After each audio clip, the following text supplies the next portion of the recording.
সমুন্দর মে। বাহ, কত সুন্দর একটা ব্যাকগ্রাউন্ড গান লাগাইছে, সমুন্দর মে। গানটা ঠিকই বলছেন হ্যাঁ ম্যাডাম, আসলে আপনি একটা সাগর, হ্যাঁ, আর সেই সাগরে চোক্কা লাফ দিতে চলেছে একটা পুঁটি মাছ।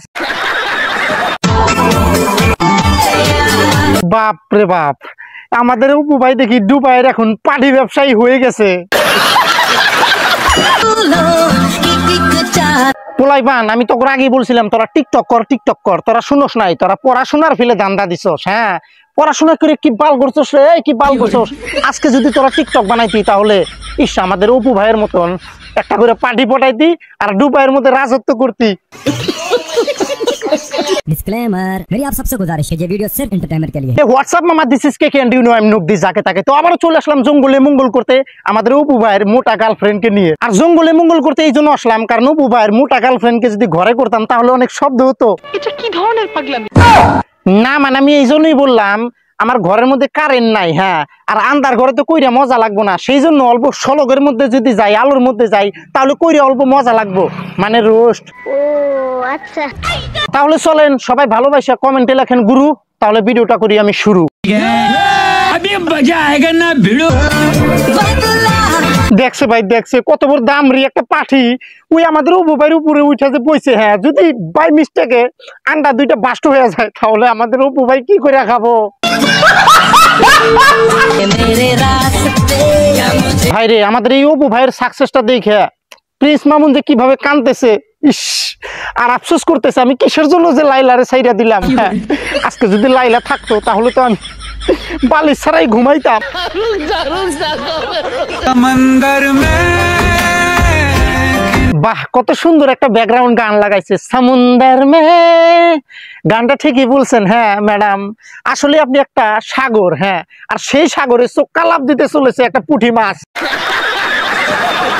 সবই কন্ট্রোল করতে পারি। হ্যাঁ ম্যাডাম, সবই কন্ট্রোল করতে পারেন, কিন্তু আপনার দুইটা বড় বড় কন্ট্রোল করতে পারতেছেন না, ঝুইলা ঝুইলা একদম মাটি পড়ায় ঠিকছে।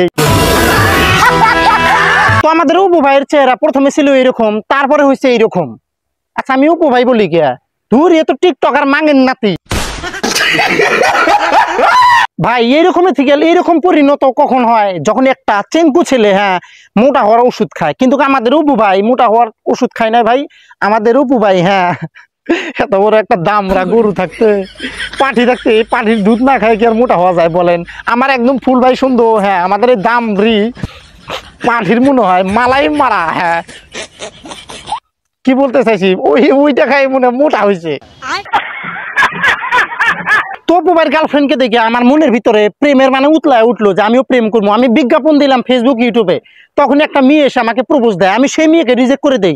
তখন সেই মেয়ে আমাকে কি বলে জানেন, এই যে এই কথা বলে, আমার মতো আরেকটা পাইবা না, কিন্তু তোমার মতো বাজারে পাওয়া যায়। তো আমি আবার এই মালটাকে বলছি তোমার মতন এভেলেবেল পাওয়া যায়, 100 টাকা দিলে কাপড় খুলে দেয় মানে দেখানোর জন্য, আর 500 টাকা দিলে ডাইরেক্ট আমার রুমে চলে আসে, মানে তোমার মতো।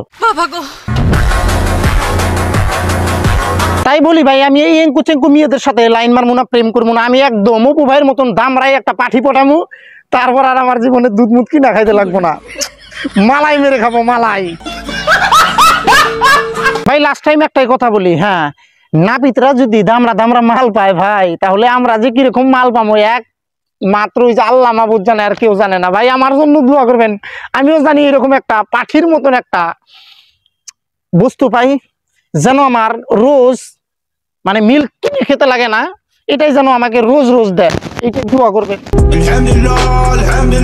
তো বড় ভাই আজকের ভিডিওটা এই পর্যন্ত। ভিডিওটা যদি ভালো লাগে তাহলে ইউটিউব চ্যানেলটা হলে সাবস্ক্রাইব করে দেবেন, ফেসবুক পেজ হলে ফলো করে দেবেন, আর নামটা ভুলবেন না, নাম আমার কেকে আমি নখ দিই যাকে থাকে, আর যারে ধরি ওরে একদম করে একদম ফারি।